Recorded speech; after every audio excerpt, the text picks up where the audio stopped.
Mbushen eksaktësisht 5 vjet. Në fakt, tani është gjithçka normale, njerëzit mund dalin, të shëtisin, të udhtojnë, po eksaktësisht 5 vjet nga sot. Pra në mesin e marsit të vitit 2020, bota hyri në një prej situatave më të panjohura prej thuajse 100 vjetësh, në pandemin e COVID-19. Fakt, historia e pandemisë COVID-19 duket tashmë si diçka që shumë e largët për pjesën më të madhe të atyre që e kanë kaluar, dhe besoj pothuajse të gjithë kanë kaluar se janë vetëm 5 vjet, por historia e saj ishte një prej traumave më të mëdha që bota ka kaluar.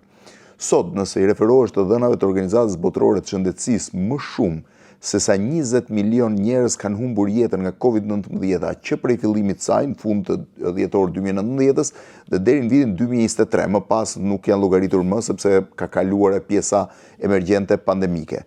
Mendohet që rreth 1 milion njerëz kanë humbur jetën në Shtetet Bashkuara të Amerikës, duke bërë vendin me më shumë humbje në botë. Ndërkohë që në Shqipëri, nëse i referohesh statistikave, numri i vdekjeve ka qenë për vitin 2020 flas, pothuajse 5.000 ca vdekje më shumë, në mos gaboj tashmë, po ta shtrish në kohë padyshim flas shtesë, nisur nga numri i vdekjeve normale që ne kemi pasur çdo vit.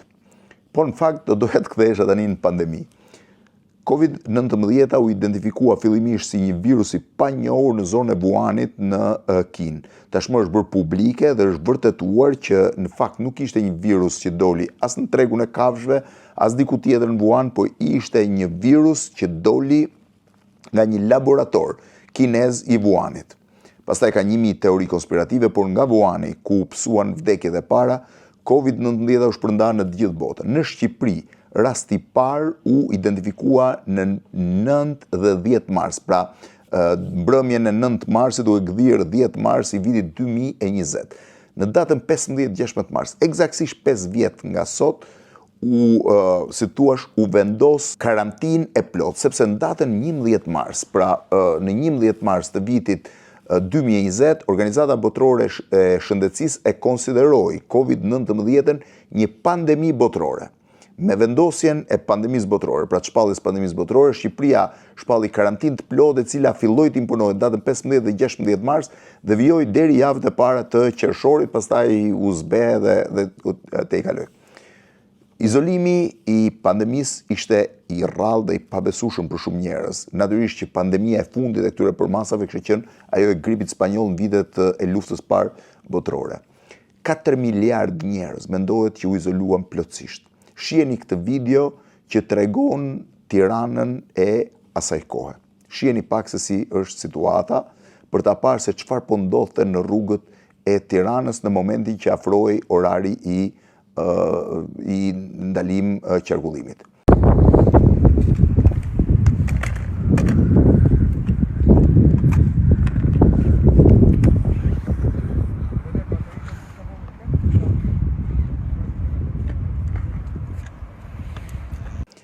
Shiheni këtë video tjetër që tregon se si ka qenë situata në vende të tjera të botës, Shtetet Bashkuara të Amerikës apo në përboth. Në fakt, izolimi në Shqipëri ishte total, madje për ca ditë dolën edhe tanket në rrugët e Tiranës, nuk kuptuam se çfarë mund t'i bënte virusi tankeve. Ne ishim punë, fakt, po të shihni një sër videosh, ja, mund të shihni këto video. Po të shihni këto video, do lloni që ne kemi qenë në punë të përditshme, kjo është pjesa e lëvizjes gjatë ditës.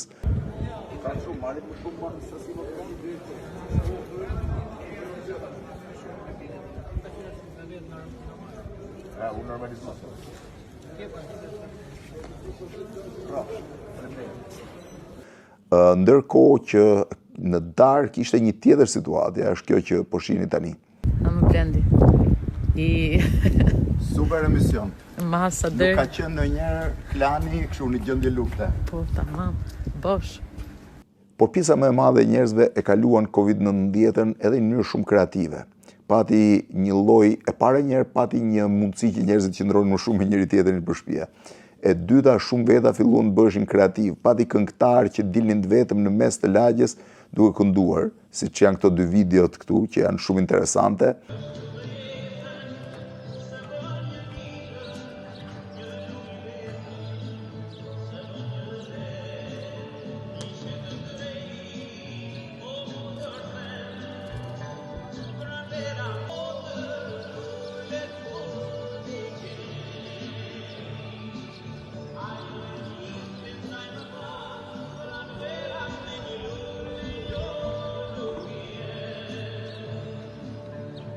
në vendet tjera të botës filloi të flitej nga një anë, filloi të reagojë në mënyra nga më të ndryshme, pati këngëtarë cilët online komunikuan, ndërkohë që pjesa më e madhe e emisionet televizive ishte ndaluar që të kishe më shumë se një person, zakonisht në fakt nuk kishim asnjë person, por i kishim emisionet në studio me lidhjet drejt për drejta.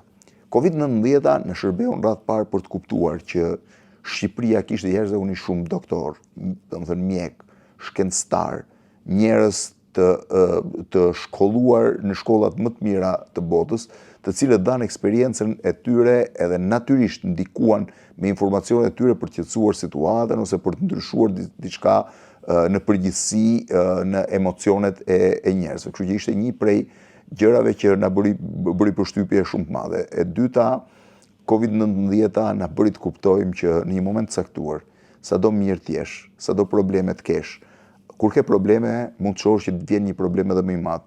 Kur je mirë dhe duket çdo gjë qe dhe kupton që befas vjen diçka që nuk varet nga ty dhe transformon krejtësisht jetën.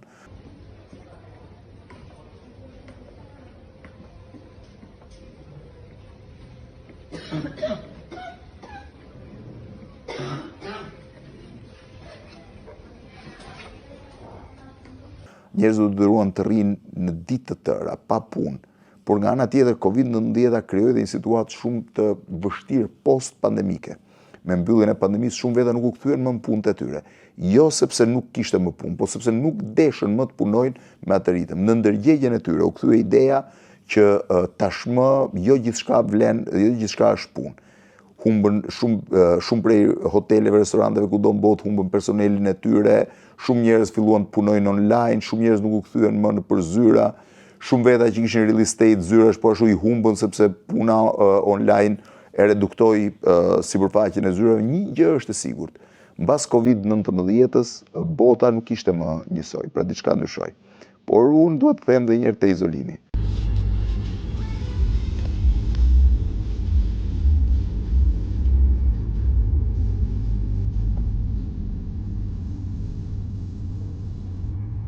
Do doja t'ju bëja, t'ju thrisja, ose t'ju thrisja kujtesës tuaj, gjithë secilit për jush, për të kuptuar se sa shumë kreativitet patin ato ditë dhe sa të vështira ishin ato ditë gjithsesi.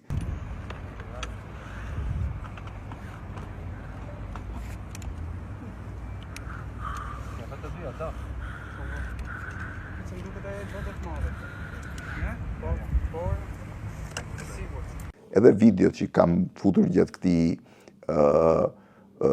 po e quaj gjatë këtij reflektimi, rrëfejmë pikërisht për atë moment. Shihni këtë video, kur një person i fshihet policisë dhe me shaka unë kam postuar në atë kohë duke i thënë fshiu ju virusit dhe jo policisë. Por gjithsesi është një video shumë interesante që tregon atmosferën e Tiranës.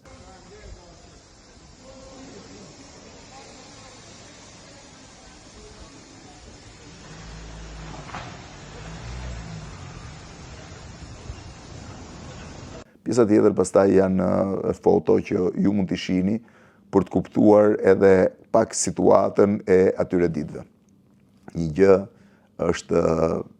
gjë duhet thënë, që Covid-19 na mësoi që në botë mund të ketë gjëra të papritura që janë përtej fuqive tona. Jemi në 2 ditë pas një shtrim dhe vetëm medalje. Luza me gati për të futur ke pacientët. Është i pastër doktori, është i pastër.